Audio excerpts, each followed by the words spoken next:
आप समझे, आप बस रूह की सुने। कलाम नहीं बताता कैसे, रूह बताता है।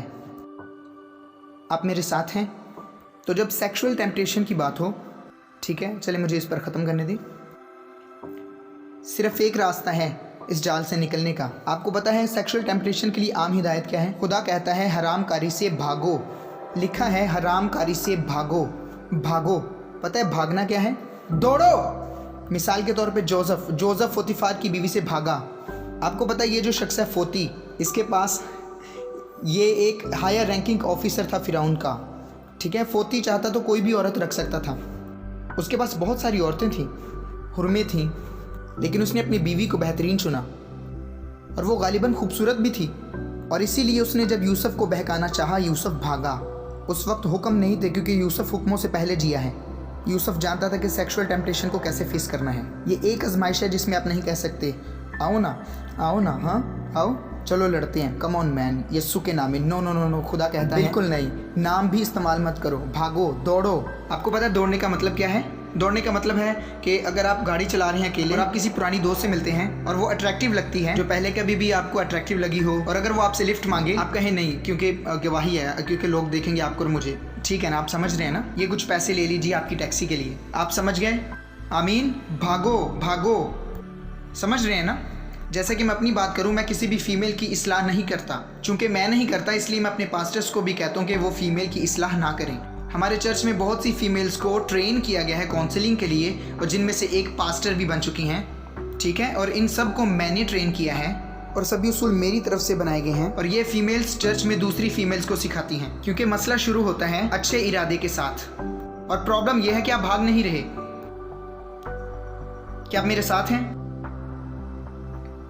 भागो, हरामकारी से भागो। जितने गुनाह आदमी करता है वो बदन से बाहर हैं, मगर हरामकार अपने बदन का भी गुनहगार है। ये जिनसी गुनाह बाकी गुनाहों से हटकर हैं, ये आपके बदन पर असर करता है, ठीक है। अब इसको समझाने के लिए मत कहें, क्योंकि मैं मुकम्मल तौर पर नहीं बता सकता कि क्या नताइज होंगे, क्योंकि बाइबल नहीं बताती। यहाँ पे हमें मिलता है कि ये गुनाह आपके बदन पर असर करता है, बाकी गुनाह नहीं करते। क्या ये आपकी सेहत है? क्या आप, मेरा मतलब, बूढ़े जल्दी हो जाएंगे? मैं नहीं जानता, लेकिन एक बात है जो मैं जानता हूँ, ये बदन पर असर करता है, ठीक है। आप मेरे साथ हैं? तो जिनसी आजमाइश की बात हो तो भागें। मुझे याद है सालों पहले, ठीक है, मैंने नोट किया कि हमारे चर्च में एक काउंसलर था, एक लीडर था, वो बहुत मशहूर था और लेडीज़ उसके पास आती थी और काउंसलिंग वगैरह के लिए उसे कहा करती थी। इसलिए मैं बीवी के पास गया। मैंने सोचा बीवी से बात करना बेहतर होगा और मैंने बीवी से कहा इस पर नज़र रखना, ठीक है। हम इजाज़त नहीं देते, मेरा मतलब आम तौर पर हम कानून नहीं बनाते, लेकिन आम तौर पर आप जानते होंगे एक उसूल, हम मर्द को इजाज़त नहीं देते कि वो ऐसा करे। लेकिन बाज़ औक़ात हालात ऐसे होते हैं कि करना पड़ता है, लेकिन हम बीवी से कहते हैं कि आप उस पर नज़र रखें। बीवी ने मेरी तरफ देखकर कहा, पास्टर मैं अपने शौहर पर भरोसा करती हूँ, जैसे कि मैं स्टूपिड हूँ। उसने कहा मुझे यकीन है शौहर पर। मैंने कहा आप जानती हैं मैं नहीं चाहता मेरी बीवी मुझ पर भरोसा करे इस एरिया में। क्यों? क्योंकि मैं एक ताकतवर, यानी एक आदमी, मैं सबकी तरह काम मर्द, मैं नहीं चाहता मेरी बीवी इस एरिया में मुझ पर भरोसा करे। No no no no no, मुझ पर इस एरिया में हरगिज़ भरोसा ना करे, वो बरकरार रखे मुझे। आमीन आमीन। इस एरिया में बीवी को मेरा ख्याल रखना चाहिए। आमीन। जानते हैं क्यों? क्योंकि सब कुछ मासूमियत से शुरू होता है। थोड़ी सी फ्लर्टेशन, थोड़ी सी अट्रैक्शन, ठीक है। हो सकता है वो लड़की की इस्लाह करना चाहता हो, ठीक है, लेकिन ताकतें अट्रैक्शन की बहुत पुरजोर होती हैं। इसलिए बेहतर है कि खुद पर इस एरिया में भरोसा ना करें, ठीक है। कोई भरोसा ना करे जिस्म पर। आपको यही चक्कर तो समझना है कि क्यों लोग गुनाह में गिरते हैं। हम इस पर ऐसे सीखेंगे। अब ये चक्कर या सर्कल कुछ इस तरह से चलता है। सबसे पहले देखिए टेम्पटेशन यानी आजमाइश आती है। आजमाइश ख्याल की तरह, या आपने कुछ देखा हो या फिर आपको कुछ याद आ जाए, तो सबसे पहले ये आजमाइश होती है। उसके बाद, इससे पहले कि आप गुनाह करें, ये हमेशा सबसे पहले होता है। हमेशा आपके गुनाह करने से पहले ये होता है। बहुत से लोग समझते हैं कि आजमाइश आती है हम गुनाह करते हैं, आजमाइश आती है हम गुनाह करते हैं, लेकिन ऐसा नहीं है। गुनाह करने से पहले आप अपने जिस्म पर भरोसा करते हैं। फिलिपियों 3 में पौलुस रसूल ने कहा हम जिस्म पर भरोसा नहीं करते। इस एरिया में हरगिज़ खुद पर भरोसा ना करें। आमीन। मिसाल के तौर पे आप किसी बच्चे को कहते हैं, आपने कमरे के बाहर अपना कंप्यूटर रखा है मिसाल के तौर पर, आप तो वो अपने फ़ोन से भी रसाई हासिल कर सकते हैं, आप जानते हैं ना। सो बात ये है, ये पहला स्टेप है। ओके, बेटे ने कहा पापा आपको भरोसा नहीं मुझ पर, ठीक है। आप कहें मुझे तुम पर भरोसा है लेकिन तुम्हारे जिस्म पर नहीं है। यही समझदारी है, क्योंकि मैं अपने भी जिस्म पर भरोसा नहीं करता, पापा कह सकता है। आमीन। जब आप अपने जिस्म पर भरोसा नहीं करते, ओके, आप महफूज हैं। लेकिन जिस लम्हा आप ये कहते हैं मैं ये हैंडल कर सकता हूँ, मैं ये शो देख सकता हूँ, कोई मसला नहीं है, मैं ये हैंडल कर सकता हूँ। हो सकता है आपकी नीयत ठीक हो, खुद पर भरोसा करते हुए भी आप सुन रहे हैं, और आपका जिस्म आपको हमेशा गलत जगह पर लेकर जाएगा। ओके, इसलिए ये सब इससे शुरू होता है कि मैं हैंडल कर सकता हूँ, सबको देर हो रही है, और ऐसी अट्रैक्टिव लड़की को अकेले टैक्सी में नहीं जाना चाहिए, मेरे ख्याल से उसकी मदद करनी चाहिए, ठीक है। मासूमियत, मैं ये हैंडल कर सकता हूँ। मैं इसलिए इस एरिया के बारे में बात कर रहा हूँ कि लड़की की मदद करना घर जाने में। मैंने एक केस देखा है इस तरह का, खुदा का शुक्र हो, आपको पता है हमारे चर्च में बहुत मुश्किल से ऐसे केसेस हमें देखने को मिलते हैं, और अगर ऐसा कुछ होता भी है तो सब लीडर्स को पता चल जाता है। जी हाँ, लीडर्स में मिसाल के तौर पर बहुत कम है कि लीडर्स को ये मसला पेश हो, लेकिन जब होता है तो हम सबको पता चलता है। ओके, इसे फजल की ताकत का पता चलता है चर्च में। लेकिन ये एरिया जिसमें मदद करना किसी को घर जाने में, लड़के की नीयत ठीक है, लड़की भी अच्छी है, ठीक है, लेकिन गलत हो जाता है बाद में, क्योंकि उसने खुद पर भरोसा किया। सो गुनाह करने से पहले वो इस स्टेज में था कि मैं ये हैंडल कर सकता हूँ। हाँ, मैं ये हैंडल कर सकता हूँ। मैंने तो बस ये ईमेल ही ओपन किया है, पिछली बार मैंने सजेस्टिव फोटोज देखी बस। हाँ, वहाँ पर कुछ और भी चीज़ें थी, लेकिन कोई बात नहीं है, वेबसाइट ठीक है, और ये मूवी भी। हाँ यार, इसमें अच्छी चीज़ें भी हैं, मैं ये हैंडल कर सकता हूँ, बुरी चीज़ें भी हैंडल कर सकता हूँ। ये जिस्म पर भरोसा करने से शुरू होता है। आप अक्लमंद हैं अगर यूसुफ की तरह भागना सीखें, क्योंकि आप जानते हैं यूसुफ पर खुदा ने भरोसा किया कि हुकूमत करे। आमीन। क्या इसका मतलब यह है कि बेचारा यूसुफ कि वो सारी ज़िंदगी ऐसा ही रहा? नहीं, उसे एक प्यारी बीवी मिली, उसके बच्चे हुए, एक बेटा हुआ जिसे कहा गया दुगनी कसरत, शादीशुदा ज़िंदगी का लुत्फ़ उठाया, और इन सब से बेहतर वो इस काबिल था कि उसका ज़मीर साफ़ रहे, कभी नहीं सोया पोतीफार की बीवी के साथ। आमीन।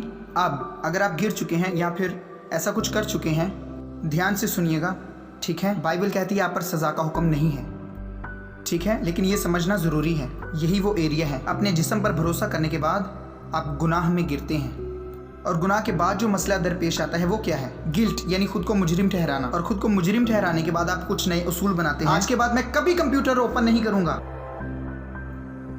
आज के बाद मैं कभी गैर जिन्स की तरफ नहीं देखूंगा, और आज के बाद मैं कभी गैर जिन्स से बात भी नहीं करूंगा। यह है आला दर्जे की बेवकूफ़ी। और आज के बाद कभी नहीं, कभी नहीं, कभी नहीं करूंगा। और शैतान ये सब सुन रहा होता है, और वो कहता है हालेलू। शैतान कहता है गुडी गुडी। शैतान खुदा की तारीफ नहीं करता, ओके, ठीक है। तो शैतान कहता है अच्छा है, तभी तो पक्के इरादे भी काम नहीं कर पाते, क्योंकि इसकी जड़ इंसानी कुव्वत है, शरीयत की तरह इसकी जड़ इंसानी इरादा है। इस एरिया में जितना खुद पर भरोसा ना करें उतना ही आपके लिए बेहतर है। आमीन। तो आपको पता है गुजरे कई सालों में मुझे भी बहुत से मौके मिले कि लोग कुछ सालों पहले मुझसे पूछा करते थे कि पास्टर प्रिंस क्या आप मुझे घर तक छोड़ देंगे? मैंने कहा नहीं, क्योंकि मेरी बीवी यहाँ नहीं है। अगर मैं गाड़ी में बिठा लूँ आपको, किसी ने फ़ोटो खींच ली तो फिर क्या होगा?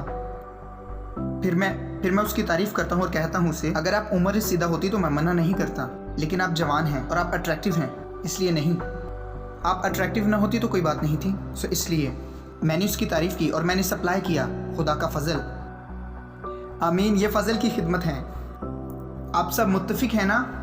मैं ये पैगाम यहाँ पर ख़त्म करना चाहता हूँ। जब आप नए इरादे, नए उसूल बनाते हैं तो आप एक नई आजमाइश को दावत देते हैं। उम्मीद है कि आपको समझ आ रही है। जिस तरह यीशु मसीह ने इस सर्कल को तोड़ा, मैं इस पर ख़त्म करना चाहता हूँ। उसने औरत की इस्लाह की और इस तरह से औरत की मदद की जो जिनाकारी में पकड़ी गई थी। वो कोई फाहिशा नहीं थी, वो जिना में पकड़ी गई थी। यीशु ने उसे क्या कहा? मैं तुझे मुजरिम नहीं ठहराता, जा और आइंदा गुनाह ना करना।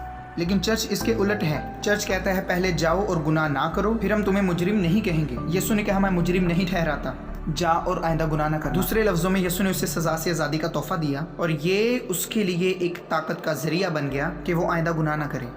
ठीक है, जो कोई भी मुझे सुन रहा है, अगर आप समझते हैं फ़ज़ल एक बेपरवाह ज़िंदगी का अंदाज़ है, ये इसलिए कि आपको फ़ज़ल के एक रुख का पता है कि हम शरीयत से आज़ाद हैं। लेकिन मैं मसीह के साथ ब्याह के बारे में बात कर रहा हूँ कि उसकी मोहब्बत के बहाव में ज़िंदगी गुजारना। आमीन। और जब आप नाकाम हों, ध्यान से सुनिएगा, जब आप नाकाम हों, मैंने नहीं कहा अगर, क्योंकि यहाँ या वहाँ आप नाकाम होंगे, ठीक है। जब आप नाकाम हों, याद रखें, वो कहता है तुम पर सज़ा का हुक्म नहीं, अब जाओ और गुनाह ना करना। आमीन। ये ताकत का ज़रिया है। रोमियो का ख़त, आप जानते हैं रोमियो 7 बाब कैसे ख़त्म होता है? जहाँ वो कहता है मैं नेकी करना चाहता हूँ लेकिन होती नहीं, बदी नहीं करना चाहता हो जाती है। मुझे मेरी समझ नहीं आ रही कि जो मैं करना चाहता हूँ वो मुझसे होता क्यों नहीं, जो मैं नहीं करना चाहता वो मैं कर बैठता हूँ। पौलुस ये कहता है, आप जानते हैं वो इससे कैसे बाहर आया? रोमियो 8 आयत नंबर 1, वहाँ क्या लिखा है? और मैं इसी पर ख़त्म करना चाहता हूँ, आप मेरे साथ पढ़ सकते हैं। बस अब जो मसीह यीशु में हैं उन पर सज़ा का हुक्म नहीं। क्या आप मसीह यीशु में हैं? खुदा की तरफ से आप पर सज़ा का हुक्म नहीं है। कंडमनेशन या सज़ा का यहाँ मतलब है किसी को मुजरिम ठहराना। आप पर कोई जुमला नहीं कर सकता कि आप मुजरिम हैं या सज़ा के लायक हैं। एक तर्जमा कहता है सज़ा के लायक। जो लफ्ज़ है यहाँ पर कतक्रीमा, कंडमनेशन, यानी आपको सज़ा के लिए मुजरिम ठहराना। और लफ्ज़ नहीं, नो, बहुत मजबूत लफ्ज़ है यहाँ पर। यूनानी लफ्ज़ है यूडायस, और यूडायस का मतलब है किसी एक बात के लिए भी आपको मुजरिम या सज़ा के लायक नहीं ठहराया जा सकता। ये याद रखिएगा, ठीक है, अगर आप ईमानदार हैं। ठीक है चर्च, आपको सीखने की ज़रूरत है कि अगर आप कभी नाकाम होते हैं तब भी आप पर सज़ा का हुक्म नहीं है। ये तोहफ़ा आपको इसलिए दिया गया है कि आपको ताकत दे और आप फ़तेहमंद ज़िंदगी गुजारें।